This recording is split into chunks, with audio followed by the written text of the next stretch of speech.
hit record. Okay, hello everyone. I am back with Diana Fleischman, part of Soul Conversations. We were just live on Facebook, Be Live, and having a lot of problems. So we thought we'd just take it off Facebook and put it onto Zoom, and I'll post this later. So go check out what you could hear of the last 10 minutes of interview, because we were talking about the transformation agency and the new paradigm of being fully yourself in business and setting up structures that support that. And I'll start with the last question I asked you and then we'll move from there, because I would love to know what you had said, because I couldn't hear it. But I have a question about how you show up in that way, fully expressing yourself in a corporate environment or in an environment that doesn't necessarily support this new paradigm way of doing business. How do you bring that freedom into the workplace for yourself? Yeah. So I think what we were speaking to is in regards to freedom of expression, like how it can be so challenging, because I think so often, like in like a more traditional workspace, like there is a sense of feeling kind of stifled and not being able to fully be yourself and fully bring all of you into the workplace. And so I was just sharing that I think like it kind of all starts like with yourself, right? And kind of like the self-awareness and like noticing like your experience and getting a deeper connection there, like first, and then choosing to like express in this space and like choosing to like bring like little bits like more and more like into the conversation, and like having the courage to reveal more and more of who you are. And I think that if there's someone in the office like where you do feel connected, like where you do feel like a sense of of safety or kind of mutual trust, where there's like it can be kind of like an opening into like bringing more of yourself like into that space. Because I think often it is pretty challenging, because there are so many expectations and so many like spoken and unspoken rules that we kind of like consciously or unconsciously like end up kind of beholden to. And so I think that like finding places to begin to like open, to begin to kind of like unfurl, and then outside of the workplace, maybe there's like some connections like where you do feel intimacy, and you do feel like kind of like the possibility for more unfurlment. And like as you deepen those connections and strengthen your own sense of tribe, I think that kind of creates like more like a greater sense of freedom like internally, which then you can be bringing into the workplace. But I do recognize that it is quite challenging, and that was part of the reason that we created the agency. Was like we saw that the way business has been done was brilliant and brought us here, but so many people are just no longer willing to work in an environment like where it has like top-down controls and rigid hierarchy, in the sense of like being managed, and like where you don't have the freedom to pour in your gifts and to express and to like be yourself. And especially I think with like millennials, like there's like this sense of like having been in the experience of being micromanaged by parents their whole lives, like there's just no longer really a willingness to be bound in that kind of a relational structure any longer. And so we were really interested to see, okay, cool, like how can we create a new way where like essentially all of that like untapped potential, like where all of that possibility can then be released through a business model that really, really supports like everyone's like kind of like their individual expression, like with like their freedom, like creativity, and being able to like pour into like their team in a way that feels really good and also supports their vision coming into reality. Because it's kind of time to start doing things differently. I love how you even express that. Does anyone watching can feel like it's like, oh my God, yes, like I feel the pleasure in it. Exactly. Oh, and I feel it definitely as more and more people waking up as well, it just doesn't make sense, the old system. It's like, what? Like, And that's like, with that whole like the waking up piece, it's like we are in like the like most transformative time yeah, in history, where it feels like this like exponential growth curve of like everything changing like so fast and getting exponentially better yeah, and exponentially worse. yeah, And so like the old models, like they're not going to be able to fully carry through, like not in a way that's ultimately like soul satisfying and pleasureful and purpose filled.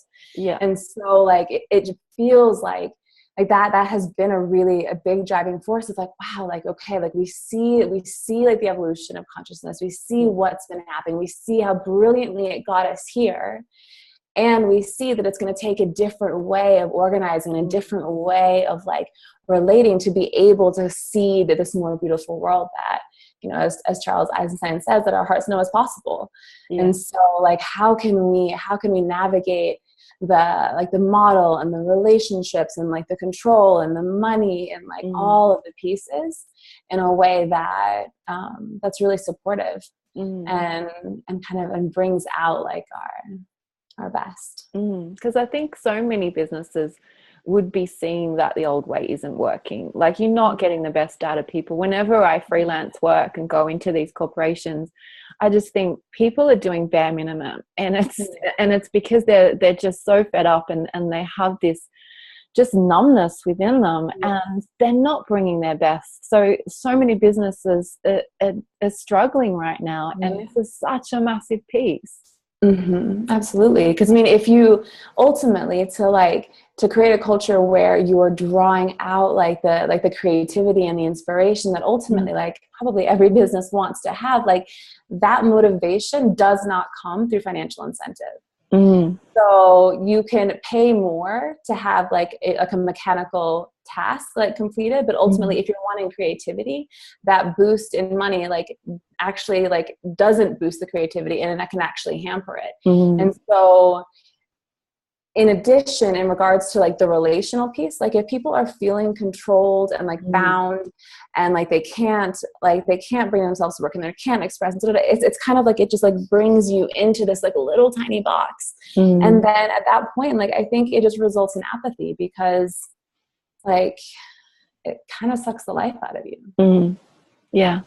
And I think it's a great opportunity for people who do work in corporate to be that change as well, because I know from, you know, I've slowly got out of the corporate world, but even go back 6-7 years ago, like I was the one that would start sharing my heart, or, you know, I would be able to influence bosses because I would be more in my heart. And you do have so much power to be that change, even if it's just a little bit, by expressing yourself, you know, and doing it in a way that's not, you know, projecting your frustrations, or, you know, not consciously expressing emotions, like going in and just being in your heart. Like with any relationships, that's what I found. Like I've been able to go to bosses, and I remember years ago I was suffering from depression, and I was finding it very, very difficult to go to work, and you know, I was having triggers and everything. And I remember going to the scariest, I was working in magazines, and I went up to the editor because she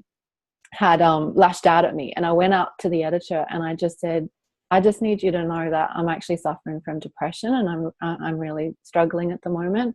And this woman, who was so cold and like really hard, like a typical, you know, Devil Wears Prada type of personality, she was just so thankful that I told her. You know, it shifted everything, because she had no idea, and it made her more aware of how she was treating her staff as well. Like everyone's going through stuff, and she was going through stuff too. So she was like, oh, okay. Like, you know, she wasn't giving me an easy ride or like, you know, an excuse, but it was like, well, thank you for sharing, because now I know if you do react a certain way, like what's behind it, you know. And that just comes from expressing the heart and where you are. And it's so important at work. Yeah. And that just gives other people permission to do the same, you know. Like if you like are willing to be vulnerable and willing to actually show up, then like from that place there can be so much impact that you didn't even realize. Yeah. And that really ties into every area, right? Because I said that I wanted to flow this conversation in a few different areas, but like, you know, the dynamics of business and doing new paradigm of way of doing business really also transferring over to relationships within friendships or tribe or personal romantic relationships as well. And I love the things you've been expressing about really showing up in your rawness within relationships. Can you share a little bit about how to be really seen in a relationship and allowing the other person to be seen and heard as well? Well, I mean, if you want to be seen, like, you got to show up. Yeah. So, like, first and foremost, it's like, I think there's like so many parts that like we hide because we've been taught to, or maybe there's like shame or judgment or whatever the case may be, but it's like all of those places that we're not willing to reveal and we're not willing to be transparent with the people that we're connected to. Like, all of that inhibits the connection. And so, I mean, first and foremost, like, if you're wanting to be seen, then you need to be willing to have the vulnerability to be transparent and to like say the things that are hard to say and scary to say and uncomfortable to say, and like continue to show up and like, yeah, and reveal yourself. And then ultimately, like, then there's like the opportunity as well for the people you're in connection with to like have the courage to also show up and to continue to open and to reveal and to be transparent. And like, from that place, like, the intimacy that's possible is so beautiful, because it's like, it's kind of like getting rid of like all the scaffolding that's kind of like in the way between people, and just kind of clearing that aside so you can actually connect with what's real for you and like what's true for you in the moment. And I think that a lot of that gets kind of, unfortunately, kind of like mitigated by the way that we're taught to, well, we're probably initially taught not to communicate and not to express our emotions. And then, at least for me, then it moved into a space of like conscious communication. And it was beautiful because it did bring so much more connection than what I'd experienced prior. And there's a way that like it can kind of interfere with the actual connection when there's such like an over focus on like, you know, on like speaking like appropriately and consciously in like very kind of like love and lighty way that like ultimately is challenging, because like the parts of you, like if you're like angry or hurt, like those young parts don't have like the conscious vocabulary to like speak in that particular way. That's a really good point. Right? And so then it's like, because like those parts, like if they can be expressed in all of their messiness and in all of like the rawness of like what they're actually feeling and be met in that, like that is ultimately so healing. And so when I speak to like fully showing up in communication, I mean like with the emotion and like with like all flavors of the emotion that come up, because like then those parts actually get seen. And that's, I think, where healing can start. So something that had come up for me recently is I've definitely been expressing myself more and allowing myself to be seen in the meltdown, in the parts that I used to have so much shame around expressing. Like, I'm talking the 4-year-old tantrum. Yeah. You know, on Monday I threw my new iPad at the wall. Like, it was like, oh shit, I just got that iPad.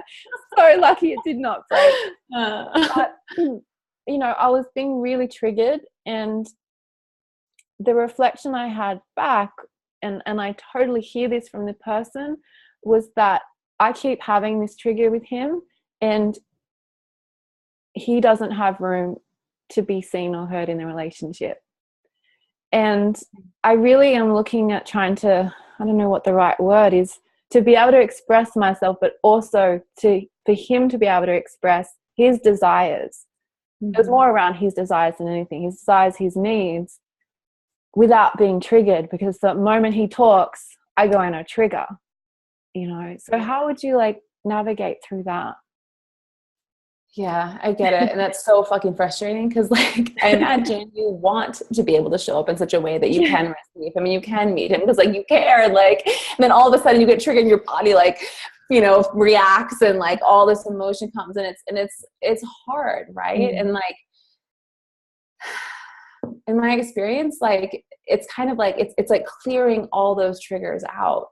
And so what I've found in relationship is that like I've been fortunate enough to have like a partner who holds like such a big space for my fullness of expression. And so ultimately, like I think often for like the man in relationship, like there can be a sense of like not feeling as though they're getting the space because of the way they're holding space for women, like if they are able to hold space for the women. And the challenge in that is that like there's not really a whole lot that you can do if you're getting triggered. And if you're trying to like mitigate it and not say it, and to trying to, it's ultimately, it's still happening in your body. Most likely you don't have control over it, because when we come into close relationship, it's like identity triggers that get churned up. And so my experience has been like allowing like the fullness of that expression to come through. And then in that process, like I find that like the triggers like kind of like get cleared out more and more and more and more. So then I'm able to hold more space, because I'm not like reacting kind of just out of some subconscious trigger that, is impacting like my expression. So I think intimacy requires like a lot. I mean, it requires like a lot of like staying power and like willingness to like show up and to see, like to be seen and see the other like in their messiness, and to be willing to hold space for that.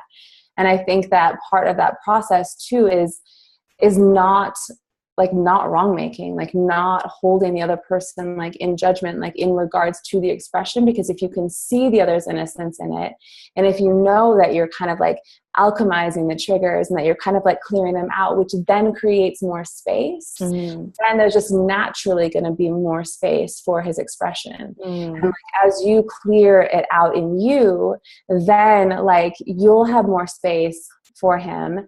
And I was lost track of that. So because like I think a lot of the stuff, it's like, especially if it's like the core identity stuff, it's like it's kind of like there's not much control over it coming out. But as that kind of gets met and like cleared out, then like you'll have more space for him, and you'll be able to like to navigate in a way that feels like really good for both of you. I would say like mitigating it or trying to do it consciously or like trying to whatever is ultimately going to inhibit the connection. No, that makes sense. And I feel like intuitively I've been getting that download of like letting it fully flesh out, and just being really curious as well, of because I've been triggered in the past, I think it's connected to this particular issue within myself or memory or whatever, and I'm just peeling back the layers. And this week I was just so curious and light, and just saying, well, what is this really? What is underneath? I have had a lot of awareness and trying to shift it, and even allowing myself consciously to feel the worst case scenario, and actually feeling it, like letting it run, letting it play out in my head, letting it move through. So that's beautiful, because that helps to kind of like to like also like sort of like bleed through like the emotions, like the emotional charge that's with the trigger. And I love how you're speaking to kind of seeing what's underneath it, because I think it's like moving into a space where you're willing to like to kind of to express and to like feel the emotion, like that is like such like a big thing. And then also like like holding like the other person like as like holding like their innocence, and like vice versa, so that there is a safety to be able to like fully express. And then also looking at what's underneath it, because it's like if there's just the emotional release and the expression, but we're not willing to kind of like infer the subconscious patterning underneath it that's driving like kind of like the behavior or the trigger. And then also kind of going deeper even to like what is like how is this related to like the collective unconscious, like how does this like fractal out? It's like we can then, instead of just seeing the tip of the iceberg, we can kind of begin to like infer and like look below it. And then I think like in like that reframing like of like the beliefs, like kind of as part of the internal like work that that we do as individuals, then that can also kind of help the process. But like I said, a lot of it is just like, it's just sort of like a reactive, like knee-jerk thing that happens. And so having compassion for that, you know, like for all like those like little parts that didn't get met and that got hurt and that get triggered because of some, you know, some comment or whatever. Yeah, and seeing it as Anna and I were talking about is the beauty in it as well. And something I'm obsessed this week with the book The Gene Keys, because it came into my life at a time where it's like it really has helped me see things. But like reading the particular gene key that I was guided to after my meltdown like last week, it gave me so much clarity on even the soul purpose and my soul path of why these triggers keep coming up. It just described it amazingly, and it was very connected to collective consciousness and like the desire and my soul path to be in new paradigms of relationships as well, and being a leader in that, like breaking the structures of the old relationships. So of course the triggers that are coming up are connected to that. So like understanding and fully in our body understanding, and so it makes it so much easier to have compassion for it when you're like, okay, this is why it's happening.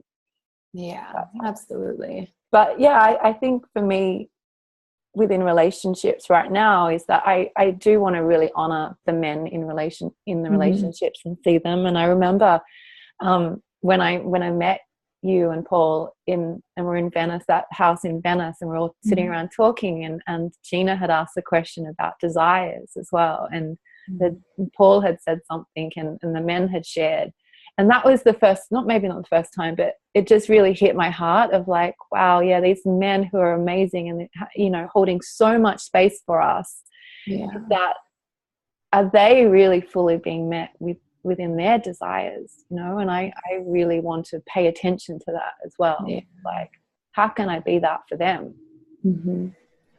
Absolutely. And I think that's like a really important question, because I do think that the experience of, and that I speak with, is a sense of not feeling met, like you alluded to, you know, in that dynamic earlier this week, is like, and it's really, really challenging, because ultimately, like, until like if it's a man and woman, like in partnership, like until she feels safe and until she feels fully met, then it's going to be extremely hard for her to be able to meet him. And part of that is just like, as you said, like the collective piece of like there being collective trauma in the women's bodies, you know, and like individual and all of that. And so it seems like it takes a tremendous amount of willingness to hold space, like from the men, like with the women, to create enough safety, like and enough openness, like for there to be the possibility of the men getting met. Because as I said, I don't think many men really have that experience. And I think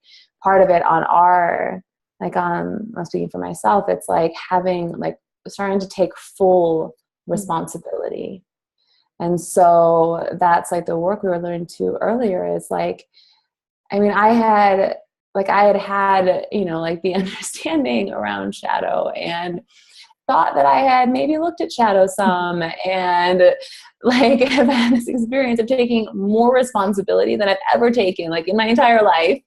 And just like even recently just being like, wow, like the depth of responsibility that like really is required to be able to like show up like in relationship, like, and ultimately in life, like it's pretty intense. And when we're willing to go there, like with the depth that's required, like that, I think like kind of speeds like the process for the men actually getting met, because we're like truly taking responsibility for, and ultimately for everything in our lives.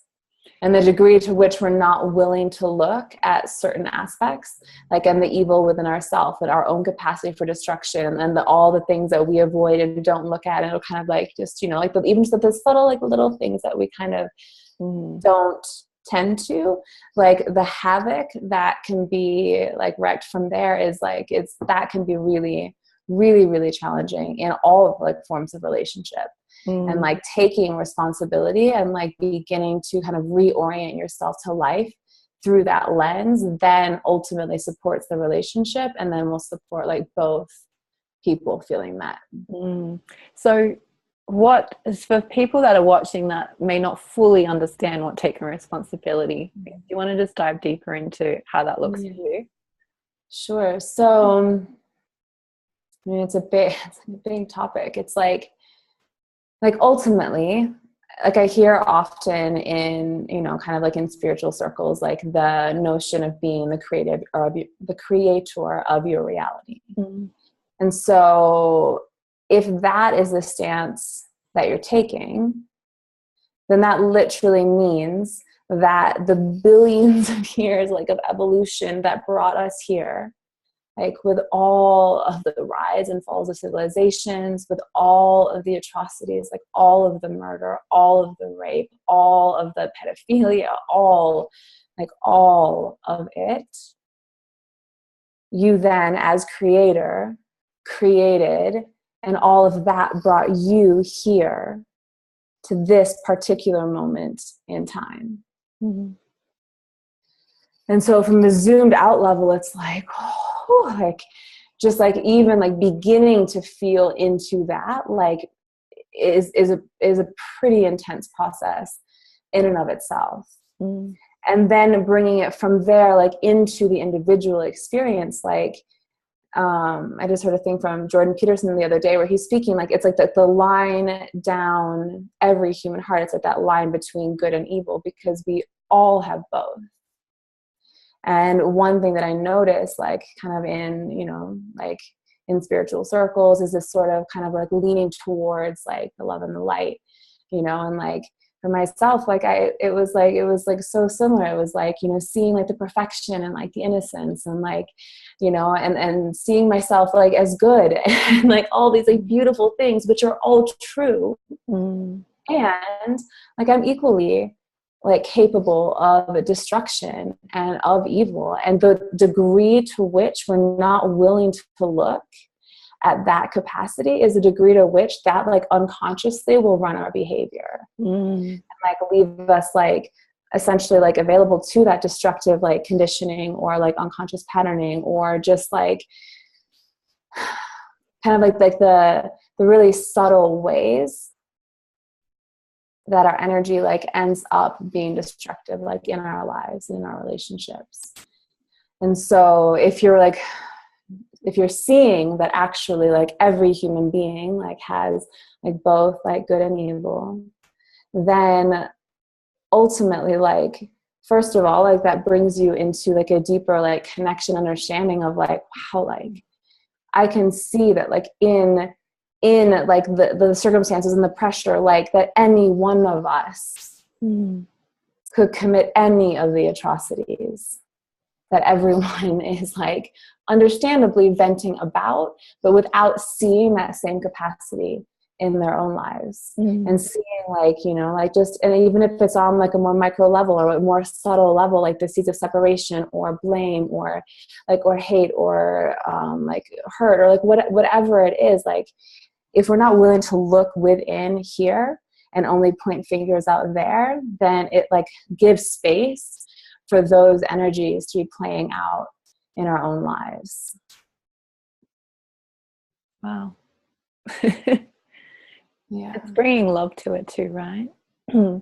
Yeah, it's like, go ahead. I was about to say, I remember Oren said to me years ago when I first met him, he said something like, you know, to first, like you said, honor or be able to see that we could have something in us that could, you know, be a serial killer or murder or whatever. Like we have as much of that in us as the person that commits the act, but then being able to completely love that aspect of ourselves as well. So it's like to feel that within us, but then also bring compassion and love to it as well.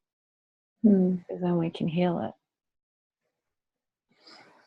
Yeah, I see what you're I think the way I would phrase it is kind of like accepting that capacity within us. But then to me, it feels more like vigilance, like around like the choice point. Like in regards to like to choosing to be here, like choosing to be present and choosing to like to be like just honestly like vigilant around the choices and the ways that we're navigating, because the I'm just smiling because it was from Lady Gaga. Like I saw that she was just doing something that I saw yesterday, and she was speaking to like essentially to evil, like as intelligent and invisible. And so I think like that's where the vigilance comes in, is that like it's so insidious and it's so subtle and it's so invisible, like the ways that we, you know, the ways that we can like be destructive, like when we're not like fully at choice. And so like I understand like the notion around loving it, and then like that like supports the healing of it, but I think for me it feels more like accepting like that capacity like within myself and within like every human, and really like being very vigilant around like the choices, because the more that we can uncover around our like conscious and subconscious mind and like the patterns that are playing out in the collective, then like the more fully we can occupy our human experience and like really like begin to create the kind of experience we want for ourselves and each other in the world. Yeah. So are you saying like if I came into that acceptance and love for that aspect of myself, it's almost like it's not pushing it away, but you don't see it in the daily choices. You don't see that you could go this way or that way in the daily choices. So when you're more aware of it, then you can consciously choose. Yeah, exactly. Like, I mean, absolutely. Like, it's important to like love like our full humanity and to like accept all of it. But I think sometimes like the loving that part can have a flavor that moves into kind of giving it like permission to kind of keep acting out. Oh, right. Whereas like when there's like kind of like vigilance like around the choice points, then it's kind of like to me it feels like there's kind of like this sense of like of responsibility, like and like how fully at choice I am in regards to how I navigate my energy. Does that make sense? Yeah. And then that goes into relationship as well, of like so often there's like this the drama triangle, right? Or the trauma triangle, where there's the victim, perpetrator, and the hero. And so often like we just get stuck in that, because honestly like it's like our energy gets pulled into one of those roles, like often outside of our awareness, because it's so deeply conditioned. And then in that space there's ultimately like not a full taking of responsibility. And so like from a frame of full responsibility, it's like I created all of what I'm seeing. And it's not just me, because everyone has their own experience of full responsibility. But if I'm blaming someone else, or if I'm trying to make it both of our faults, like, you know, we're kind of like essentially both wrong, or trying to hold both perspectives, like ultimately there's a lack of responsibility in that. And so like the way like that I'm like choosing to navigate is to take like full responsibility for like how any of it shows up in my life, as though I created it. And like I happen to be in relation to people who like are choosing like that as well. And then from that place, it kind of like it brings you out of the like that kind of like tipping in the triangle of like, oh, I'm the victim and you're the perpetrator and all of that, which ultimately is so challenging relationally, because it's often not conscious, and it's quite hard to get out of, because it like literally impacts like your energy and your body in such a way that if you go into like victim, it's like you just kind of collapse into it, or like, you know, It's exhausting. Yeah.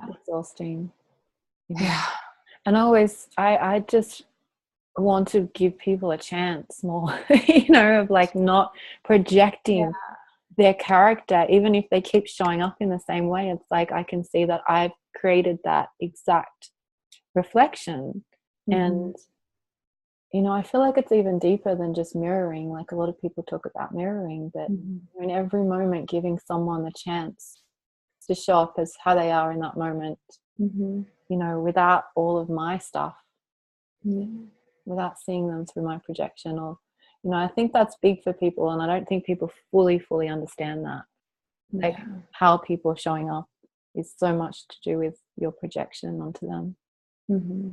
Or just like the energy that you're like calling from a full responsibility, like the way that you're showing up energetically, like the way that you've navigated it, like ultimately has like created like the ripples that it created to like give you the experiences that you're having. And so there's a way that like if you're if you're willing to see like the good and the evil within yourself, and if you're willing to take responsibility for all of it, then kind of makes it a lot easier to forgive, because like shit, like how can you really hold someone else in judgment when you can like see those capacities in yourself?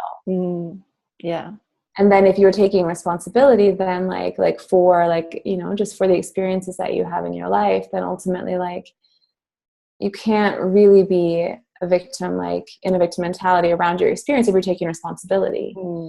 And again, that doesn't mean that you're then taking like the weight of the world on your shoulders, because like everyone has full responsibility. Like just, it depends on if they choose to accept it or not. Yeah. And I think the ramifications of that choice are really profound.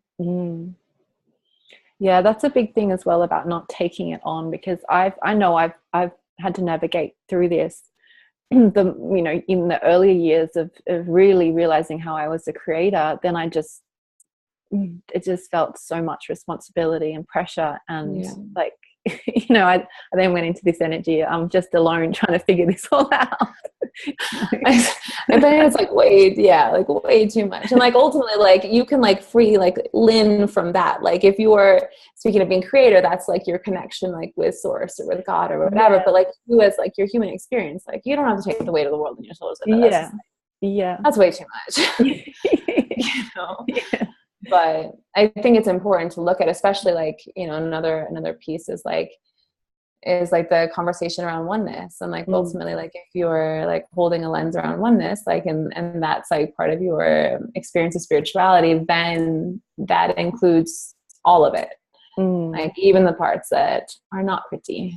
And it's fucking painful, like going into this stuff, and like I feel like I've had just just layers and layers and layers of like deepening with this like particular topic recently. And it's like, it's so painful, and it's so intense, and it's like, quite frankly, mortifying in moments to see like the ways that like I like just like the ways that I've had like such like destructive like elements or like capacities, like with this, like the best of intentions, you know what I mean? Like, and it's like, and just not seeing like different ways that like I have been creating. But ultimately, like as painful as the process is of like actually looking at it and actually taking responsibility, like in a shedding like light on that, then it has like less capacity to, or like to kind of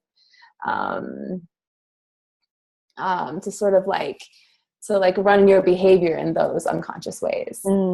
Yeah, I feel like lately I'm feeling the excitement of it as well. Like, yeah, it's freaking painful and I want to die most of the time when I'm going through.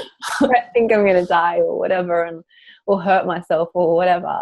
But it's so exciting what's possible not once, but while shedding what we're creating, and like it's pretty amazing. It's so worth it. Like, it's so worth it. Can I just like highlight that point? Because I have people in my life that don't really get me, or they don't understand my commitment to this work. And I had someone recently say, is it worth going that deep? Like, is it worth trying to transcend into this, to whatever she thinks I'm trying to transcend? I think she's totally projecting. But it's like, yes, oh my gosh, yes. It's who we're meant to be. It's who we're meant to be. I think all of it is part of the journey, but like there's so much more for us here, and it is so worth it. It's so worth it. Well, I could not agree more. It's like, it's intense work. And like you have to like look at like all the parts of yourself that like you didn't want to look at. Like, it's not comfortable, and it's not for the faint of heart. But I think that like, I don't know, I just keep being like blown away at like what is possible. And I think that like we're like only like the tip of the iceberg, Oh my you gosh. know, like as a species in regards to like what this like evolution of our consciousness will look like. Yeah. So to me, like it feels so important to be in choice and to be like doing like this work and to be like for me, it's like it's like creating like a way for us to be able to move forward. In a way that like lets us connect with our greatest potential, like individually and collectively. And we just become so much lighter. I had this big feedback from so many people telling me I looked lighter, and they all use that word. And that's what it's amazing. You don't realize you're holding it. People see it in your face and in your body. And it's like when you release, like I did a massive releasing earlier in the week, and really it like transcended to the other side of it. And it's like everyone noticed. Everyone noticed. Absolutely. Like it's like a visceral difference, like in your like body, like, or like in my body, then like if I'm in a space of like surrender and like let go, or if I'm like clamped, or like if I've gone into like victim, or like what, like it's like a night and day experience. And so like I resonate with like the piece around like kind of like lightness that comes in like more and more. It feels amazing. It feels amazing. And this conversation really is so important to have, and for people to start really waking up to, like taking responsibility, not just romantic relationships, in their workplace, in their friendships, and just seeing how they're creating things. And because ultimately, like if you're not like willing to do that, then the amount of like judgment and blame that like it's like it gets stuck in the space between people and just creates this division and like this like disconnection, which is so unnecessary. Because like ultimately, like if we can take responsibility for what we're creating and for the ways that we like act in similar ways or whatever, and if we can then like come into a space of like forgiveness, and like of course like blame like naturally arises, but being able to like release it and just like let it go, that creates such an experience of freedom relationally that like does feel a lot lighter. I know, because don't you just think sometimes like, what would it feel like if I didn't have this one little thing that I'm keep holding on to? Like, how would my life look? Like I have one thing right now in my life that's the reoccurring trigger around a relationship, and it's like, wow, who would I be without that? And he's like, I don't have to have that. It's like, well, the annoying thing is that like as soon as you resolve that one thing, there'll be like a new like one thing. It's like we're like it's crazy making, because it's like literally surrender like feels like the best thing in the whole fucking world, right? But we're just like, it's like this like I think collective challenge around letting go. Because it's like there's always like the one thing that the ego is like latching onto, this or this or this or this or this, and it's like I feel like there's a tremendous amount of work like that I've like been doing, and that like, you know, people like that I'm like connected to have been doing around like just letting go, because it's crazy making. I don't think people, and myself included many times, we don't even know what that feels like. So it's like people like surrender, okay, like what is that? You know, I feel like I'm slowly learning over time, like in my body I can feel what it feels like to be like, okay, like not try and figure it out. But really that concept is very difficult for a lot of people, like, because it can't, as infuriating as this is, like it doesn't come from a conceptual place. Like I was like trying and like just like cognitively trying to like map it, and like just like essentially trying from my mind to figure out how to do it.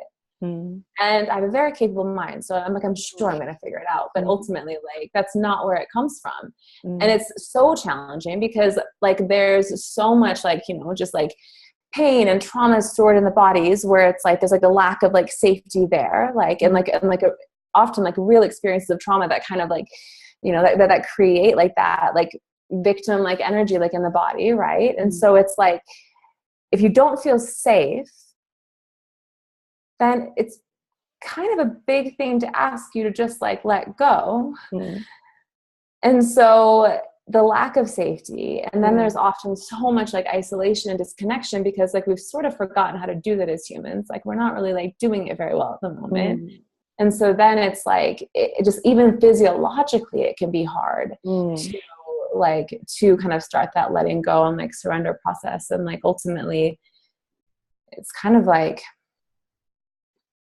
yeah, it's challenging to even like speak into because it's not something that comes from the mind. And it feels like it's like quite like a journey of like, just like learning like how to like open and like how to let go and like how to exist in a more surrendered space, which ultimately feels so much better.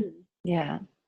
But it takes and this like the work that we're speaking to is part of that process, because as we're clearing out the triggers and as we're like looking at our stuff and like learning how to like relate and create intimacy in ways that like really work and are really healing, then like that like supports that whole like opening and like that whole process. There's definitely, it's like I feel like it's a process until it's probably like a process until it's not, you know, it's like quite the journey. And then in a way it's like the simplest thing ever.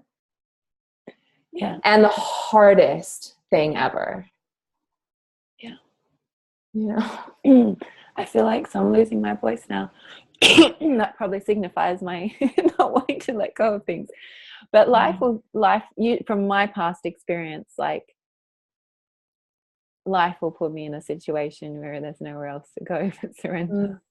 It's like when you're on the bathroom floor and it's like you got nothing to hold on to, you've got no strength to hold on. So it's like you either, you know, hold on until life brings you into that moment, or you do the work like we're talking about, and just little by little, you know. But I think a lot of people, one of my mentors always talks about it, like she was in a point financially where it was really, really bad and she was close to bankruptcy, and you know, she was like holding on, like, you know, and climbing down and just holding on and climbing down. And she said to God, you know, how much worse can it get? And she said it was the only time in her life she heard the voice of God, like a voice, and it's like, we're going further. You're not done yet. And she was like, the worst thing to hear, but she's like, well, fuck it, let's go. Like, take me to the bottom.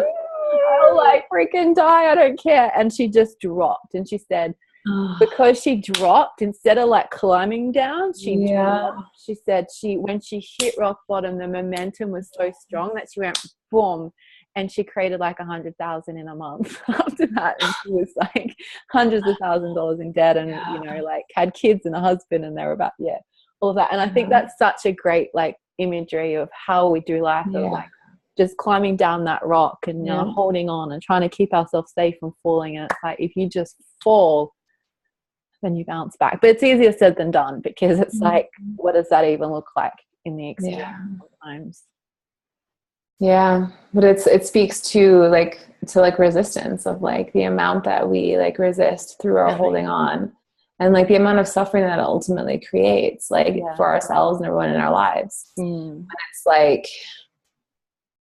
just the act of like, you know, the free fall and the surrender, like how like, and she was like buoyed up in the end, but it's not easy, that one. Not easy. They're worth it. And then even if it's like, you know, through life experiences that like you're learning like how to like let go and surrender, it's like, then I think like it's like the body like starts to like know like what that feels like.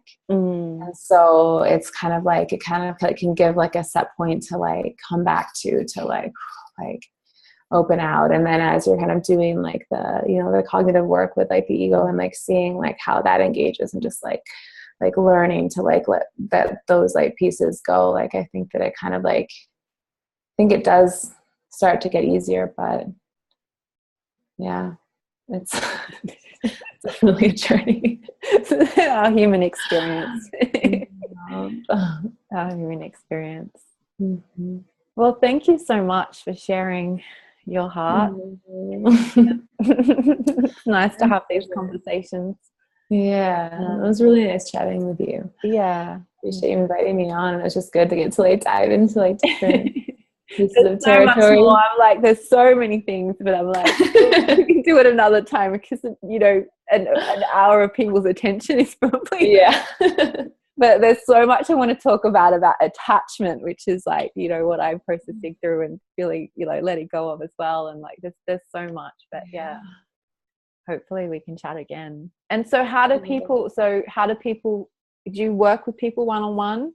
Mm-hmm. Yeah. So how do people get in contact with you? Do your spiel.